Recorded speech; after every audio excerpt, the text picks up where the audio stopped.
Congress party ఒక add ఇచ్చింది, రండి భారతదేశంలో 10 ఏళ్ల అవినీతి పాలనను అంతం చేద్దాం. ప్రజలు నమ్మే విధంగా ఇవ్వాలి కదా, ఒక అడ్వర్టైజ్మెంట్ ఇచ్చుకుంటే రాసేటువంటి మాటల్లో ప్రజలు నమ్మే విధంగా ఇవ్వాలి కదా. ఇగో దొరికినటువంటి 34 కోట్లు జార్ఖండ్లో కాంగ్రెస్ మంత్రికి సంబంధించినవి. ఈ 10 ఏళ్లలో నరేంద్ర మోడీ సర్కారుకు సంబంధించినటువంటి మంత్రుల్లో 10 ఏళ్లలో నరేంద్ర మోడీ సర్కారుకు సంబంధించినటువంటి ఒక్క మంత్రి అయినా సరే, లేదంటే ఒక అధికారి వాళ్ళ దగ్గర పనిచేసే ఒక్క అధికారి దగ్గర అయినా సరే అవినీతి ఆరోపణలు వచ్చినాయా? రఫేల్ కుంభకోణం అంటే సుప్రీంకోర్టు మొట్టికాయలు ఇచ్చింది కాంగ్రెస్ నాయకులకే. రఫేల్లో కుంభకోణం జరగలేదు, అది జాతికి దేశానికి ఉపయోగపడే విధంగా కొనుగోలు జరిగినటువంటి మాట చెప్పింది సుప్రీంకోర్టు ఏకంగా. సో సుప్రీంకోర్టు చెప్పింది కాబట్టి రఫేల్ కుంభకోణం మళ్ళీ 2019లో చెప్పినట్లేదు. సో అవినీతికి సంబంధించినటువంటి ప్రభుత్వం అనడంతో ప్రజలకు అన్నీ తెలుసు అనేటువంటిది. కాంగ్రెస్ పార్టీ మేము ఏం చెప్పినా చెల్లుతుంది అనుకోవచ్చులే, కానీ రైతు భరోసా 6 గ్యారంటీల్లో వీళ్ళు ఇచ్చింది 6 గ్యారంటీలు. మహాలక్ష్మి ప్రతి నెల 2500 రూపాయలు మహిళలకు ఇస్తామని చెప్పింది, ఇప్పటిదాకా రాలే. 6 గ్యారంటీల్లో ఒక గ్యారంటీ 500 సిలిండరు. ఎంతమందికి 500కు గ్యాస్ సిలిండర్ వస్తుందో తెలంగాణ ప్రజలారా, మహిళా సోదరీమణులారా చెప్పాలి మీరే. తెలంగాణలో ఉన్నటువంటి మా ఆడతల్లులు చెప్పాలి, 500కే గ్యాస్ సిలిండర్. ఆడతల్లు అంటే ఇంట్లో ఎవరైనా చెప్పొచ్చు, నాకు గ్యాస్ సిలిండర్ ఉంది, నాకైతే 500కి రాలేదు, సరే నేను అప్లై చేసుకోలేదు. ఎంతమంది అప్లై చేసుకున్నారు? ఎంతమందికి 500 రూపాయలకే సిలిండర్ వస్తుంది? ఎంతమంది అర్హులు ఉన్నారు? అర్హతకు ఉన్నటువంటి గీటురా ఏంటి? ఆర్టీసీలో ఉచిత ప్రయాణం అని పెట్టారు, కానీ ఆర్టీసీ బస్సుల్లో కేవలం పల్లె వెలుగు ఎక్స్ప్రెస్ అనేటువంటి విషయం చెప్పాలి, కానీ డీలక్సు లగ్జరీలు ఈ బస్సుల్లో ఉచిత ప్రయాణం లేదు అని ఎక్కడ క్లాజ్ పెట్టలేదు.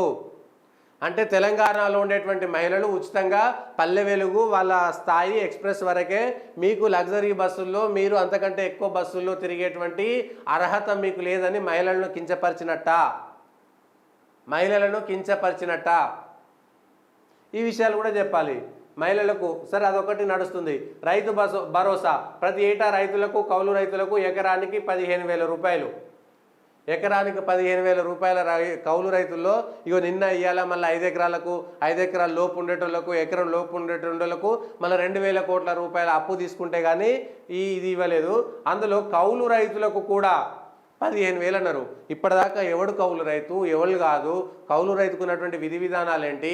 కౌలు రైతుకు 15,000 ఇస్తే మళ్ళీ ఇప్పుడు ఎవరైతే భూమి ఓనర్ ఉంటాడో, భూమి యజమాని ఉంటాడో, పట్టాదారు ఎవరైతే ఉంటాడో అతను ఎక్కడో కౌలుకి ఇచ్చిపోతే ఇప్పుడు కౌలు రైతుకే 15,000 ఇస్తారా, లేదంటే భూ యజమానికి ఇస్తారా?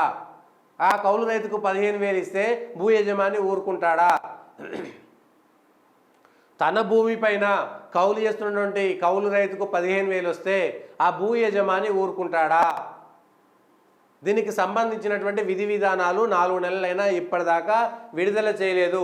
వ్యవసాయ కూలీలకు 12,000 ఇస్తున్నారు, ఇచ్చిరా? వరి పంటకు 500 బోనస్. మీరు ఇచ్చినటువంటి అడ్వర్టైజ్మెంట్లోనే, కాంగ్రెస్ పార్టీ ఇచ్చినటువంటి అడ్వర్టైజ్మెంట్లోనే ఇవి 2023 ఎన్నికల ముందు మీరు ఇవి చెప్పారంటే ఇవి చేస్తామని చెప్పుకోవచ్చు. కానీ అవినీతి దేశం కోసం చేతులు కలపండి, కాంగ్రెస్ కోటేయండి, రండి భారతదేశంలో 10 ఏళ్ల అవినీతి పాలనను అంతం చేద్దాం. అవినీతి అనేటువంటి మాట భారతీయ జనతా పార్టీ సర్కారుకు, నరేంద్ర మోడీ సర్కారుకు ముఖ్యంగా వర్తిస్తుంది అనేటువంటి విషయాన్ని ప్రజలు గమనిస్తారు. ఇందిరమ్మ ఇల్లు లేని వారికి ఇంటి స్థలం 5 లక్షలు ఇప్పటిదాకా ఇచ్చిరా? ఏమైనా 4 నెలలు అవుతుంది, దానికి సంబంధించినటువంటి విధి విధానాలను కూడా ఇప్పటిదాకా విడుదల చేయలేదు.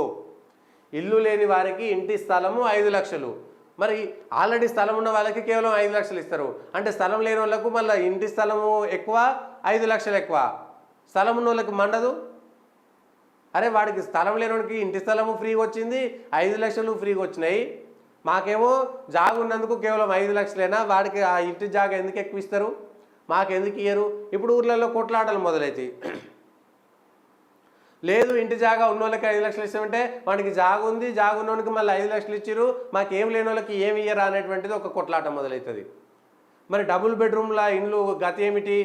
రాజీవ్ సగృహ నుంచి కాంగ్రెస్ గతంలో అధికారంలో ఉన్నప్పటి నుంచి ఇక్కడెక్కడ ఎల్లమ్మ బండ ఉంటుంది కుత్బల్పూర్ దగ్గర, మొన్న ఎప్పుడో పోయి వస్తుంటే ఆ పడావు పడిపోయి ఆ దర్వాజాలు, కిటికీలు, ఆ వెంటిలేటర్లు పీక్కపోయారు జనాలు. అసాంఘిక కార్యకలాపాలకు నిలయమైపోయినాయి అవి. ఆ మధ్యలో ఆ కుత్బులాపూర్ల ఏరియాలో ఎల్లమ్మ బండ దగ్గర ఆంది వేళ పోతుంటే వస్తుంటే గమనించినటువంటి విషయాలు అవి రాజీవ్ స్వగృహకు అవి అని అక్కడ ఉన్నటువంటి వాళ్ళు చెప్పారు. సార్ దాని మీద స్టోరీ చేద్దాం అనుకున్నాం కానీ నేను కెమెరామెన్ లేకుండా నేనేదో ప్రైవేట్ పని మీద పోయినా. సో అవి తీసేటువంటి పరిస్థితి లేవు. రాజీవ్ స్వగృహ వాటికి సంబంధించినటువంటి ఇండ్లు కొన్ని లక్షల రూపాయలు వాటిపైన వెచ్చించి అవి లబ్ధిదారులకు ఇవ్వకపోవడం వల్ల ఏం ఉపయోగం వచ్చింది? కూలిపోయినాయి. అట్లా తెలంగాణ రాష్ట్ర వ్యాప్తంగా కూలిపోయిన ఇండ్లెన్ని, లబ్ధిదారులకు ఇచ్చిన ఇండ్లెన్ని. సో ఇప్పటిదాకా ఇందిరమ్మ ఇండ్లు ఈ 4 నెలల్లో ఇచ్చింది లేదు. ఇది కాంగ్రెస్ పార్టీ ఇచ్చినటువంటి అడ్వర్టైజ్మెంటే. చేయూత 4000 నెలవారీ పింఛన్లు, 4000 పింఛన్ వస్తుందా? వస్తలేదు. ఆ 2500 ఇచ్చేటువంటి పాత పింఛన్ కూడా సమయానికి వస్తలేదు అనేటువంటిది లొల్లి. పెంచుతామన్న 4000 రూపాయల పెన్షనే పెంచలేదు ఇప్పటిదాకా. ఇటు మహిళలకు 2500 ఇవ్వలేదు, పెన్షను 4000 ఇవ్వలేదు. రెండు పెంచలేనటువంటి పరిస్థితి. ఇలా రైతు భరోసా ఇవ్వాలంటేనే ఇగో 2000 కోట్ల రూపాయల అప్పు బాండ్లు అమ్ముకొని ఆర్బీఐ దగ్గర తెచ్చుకుంటే కానీ కట్టలేనటువంటి పరిస్థితి. ఇది చేయూత. గృహజ్యోతి ప్రతి కుటుంబానికి 200 యూనిట్లు ఉచిత విద్యుత్. తెలంగాణలో ఎన్ని లక్షల కుటుంబాలకు 200 యూనిట్ల ఉచిత విద్యుత్ వస్తుంది? ఎన్ని లక్షల కుటుంబాలకు 200 యూనిట్ల ఉచిత విద్యుత్ వస్తుంది? ఒక నెల ఇచ్చిన తర్వాత 2వ నెల ఇవ్వలేదని అనేక మంది ఫిర్యాదులు చేశారు. ఇప్పటికే పోనీ 200 యూనిట్లు ఉచితం అంటే ఒక యూనిట్ నుంచి 200 యూనిట్లు కాలుతాయి. 200 తర్వాత 250, 270, 300 యూనిట్లు కాలినాయి అనుకోండి. 201, 202 యూనిట్లు కాలినాయి. అంటే ఈ 200 యూనిట్లకు ఫ్రీ, పైన ఉన్న వాటికి మళ్ళా కరెంటు బిల్లు కట్టాలన్నా ఈ క్లారిటీ ఇవ్వకుండా ఈ హామీ ఇచ్చారు. ఇప్పుడు ఏంది 201 యూనిట్లు వచ్చినాయి అనుకోండి, మీకు 201 యూనిట్లకు డబ్బులు కట్టాలి. మరి ఆ 200 యూనిట్లకు సంబంధించినటువంటి డబ్బులు ఫ్రీ కాదు. 200 యూనిట్ల పైన 1 యూనిట్ ఎక్కువ వచ్చినా 2 యూనిట్లు ఎక్కువ వచ్చినా ఆ 200 యూనిట్లకు కూడా మళ్ళీ పైసలు కట్టాల్సిందే. సో ఉచితంగా ఇచ్చినట్టు లేదు అక్కడ. 200 యూనిట్లకు సంబంధించినటువంటి వాళ్ళు ఎంతమంది కాలుస్తారు, ఎంతమందికి అర్హత ఉన్నది, ఈ అంశాలు కూడా క్లారిటీ లేదు. యువ వికాసం విద్యార్థులకు 5 లక్షల విద్యా భరోసా కార్డు ప్రతి మండలంలో తెలంగాణ ఇంటర్నేషనల్ స్కూల్స్. విద్యార్థులకు 5 లక్షల విద్యా భరోసా కార్డులు ఎక్కడైనా వచ్చినాయా ఇప్పటిదాకా? పోనీ దాని విధి విధానాలు వచ్చినాయా? ఏ విద్యార్థికి ఇస్తారు? 10వ తరగతి తర్వాతనా, 10వ తరగతి ముందా, లేకపోతే గవర్నమెంట్ కాలేజీలో చదువుకున్న వాళ్ళకా, ప్రైవేట్ కాలేజీలో చదువుకున్న వాళ్ళకా? ఏడాదికి 10 లక్షల ఫీజు కట్టడంలో కూడా 5 లక్షల భరోసా ఇస్తారా? ఈ అంశాలపైన ఇప్పటిదాకా లబ్ధిదారులకు సంబంధించినటువంటి అంశాలపైన కనీసం విధి విధానాలు కూడా విడుదల చేయలేదు. ఇంకొకటి, ప్రతి మండలంలో తెలంగాణ ఇంటర్నేషనల్ స్కూల్స్. అసలు ఉన్న బళ్ళే మూతపడుతున్నాయి. కేసీఆర్ హయాంలో మూతపడినటువంటి బళ్ళను తెరిపించండి. కొత్తగా ఇంటర్నేషనల్ స్కూల్స్ కట్టాల్సినటువంటి అవసరమే లేదు. కొత్తగా కట్టాల్సినటువంటి అవసరం లేదు. గత 10 సంవత్సరాల్లో, గత 20 సంవత్సరాల్లో మూతపడినటువంటి సర్కారు బడులన్నీ ఎందుకు మూతపడ్డాయి? టీచర్ల ప్రపోర్షనేట్ రేషియో ఎంత ఉన్నది? ఒక స్కూల్లో 10 మనుషులు ఉన్నారా, ఆయాలు ఉన్నారా, లేదంటే టాయిలెట్స్ ఉన్నాయా, మంచినీటి సౌకర్యం ఉన్నదా? గవర్నమెంట్ స్కూళ్ళల్లో సమయానికి పుస్తకాలు ఇస్తున్నామా లేదా, యూనిఫామ్స్ ఇస్తున్నామా లేదా, ఆ టీచర్లు పనిచేస్తున్నారా లేదా? ఎన్ని ఏక విద్యార్థి ఉన్నారని చెప్పేసి ఏకోపాధ్యాయ పాఠశాలలు మూతపడేసి ఉన్న స్కూళ్ళను నడిపించండి. బరాబర్ 100% ప్రభుత్వ స్కూళ్ళను అన్నిట్లలో కూడా అటెండెన్స్ పెంచి ప్రభుత్వ స్కూళ్ళల్లోకి విద్యార్థులు వచ్చే విధంగా ఏం చేస్తారు? ఉన్న స్కూళ్ళల్లో విద్యార్థులు రాకుండా పోతుంటే ఈ ఇంటర్నేషనల్ స్కూల్స్ కట్టడం ఎందుకు? ఉన్న స్కూళ్ళనే ఆల్రెడీ గత 40, 50, 60, 70 సంవత్సరాలుగా ఉన్న పాఠశాలలనే ఇంటర్నేషనల్ స్కూల్ స్థాయిలో వాటి ప్రమాణాలు పెంచితే సరిపోతుంది కదా. అంతర్జాతీయ స్థాయిలో ప్రమాణాలు ఉన్న పాఠశాలలకే పెంచితే అవే ఇంటర్నేషనల్ స్కూల్స్ అయితే కదా. ఉన్న పాఠశాలల్లో ప్రమాణాలు పెంచితే ఏది చదువు ప్రమాణాలు కానీ, హైజీనిక్ ఫుడ్ విషయంలో కానీ, అక్కడ ఏది పొద్దుగాల పెట్టేటువంటి టిఫినో, పగటిలు పెట్టేటువంటి బువ్వనో, లేకపోతే టీచర్లో వాళ్ళకి ఇచ్చేటువంటి యూనిఫామ్సో, పేదలు ఎంతమందో, అవి కూడా గుర్తిస్తే సరిపోతుంది. ఉన్న పాఠశాలలను పట్టించుకునేటువంటి పరిస్థితి లేదు. సో కాంగ్రెస్ గ్యారెంటీలో అందే ప్రయోజన విలువ 2,50,000 రూపాయలు ప్రతి సంవత్సరం ప్రతి కుటుంబానికి. ఇందులో ఏవి ప్రజలకు ఉపయోగపడితే ఏవి ప్రజలకు ఉపయోగపడే అనేటువంటి ప్రజలు తెలుసుకోవాలి. ఉచిత బస్సులు ఇవ్వడం వల్ల మహిళలకు ప్రయోజనం లభించిందా? మీరు గర్భిణీ స్త్రీలకు ఉచితం ఇచ్చిరంటే కొంతవరకు అర్థంగా ఉంది. గర్భిణీ స్త్రీలకు ఉచిత ప్రయాణం అని చెప్పండి, బాగుంటుంది. లేకపోతే గవర్నమెంట్ పాఠశాలలో చదువుకునేటువంటి పిల్లలు పోతున్నారంటే అంతవరకు వేయండి, బాగుంది. లేదంటే 65 సంవత్సరాలు దాటినటువంటి మహిళలకు ఇచ్చిరంటే కొంతవరకు బాగుంటుంది.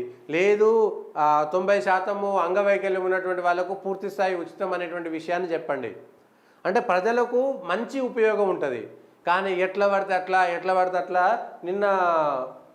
నిన్న వచ్చింది ఒక పబ్లిక్ దగ్గరికి వెళ్ళినప్పుడు మాట్లాడుతుంటే ఒక వ్యక్తి మాట్లాడుతున్నాడు, అన్న మా ఇంటి పక్కన ఒక ఆడ ఉంది, పేరు చెప్తే ఇప్పుడు నన్ను కొడుతుంది, మళ్ళా వారానికి ఒకసారి ఆ ఊరు నుంచి హైదరాబాద్కి వాళ్ళ బిడ్డ పెళ్ళైపోయిన బిడ్డ దగ్గరికి వాళ్ళ ఊర్లో 5 లీటర్ల పాల క్యాన్ పట్టుకొచ్చి హైదరాబాద్లో ఇచ్చి వాళ్ళ బిడ్డకు మళ్ళీ పోతుందంట.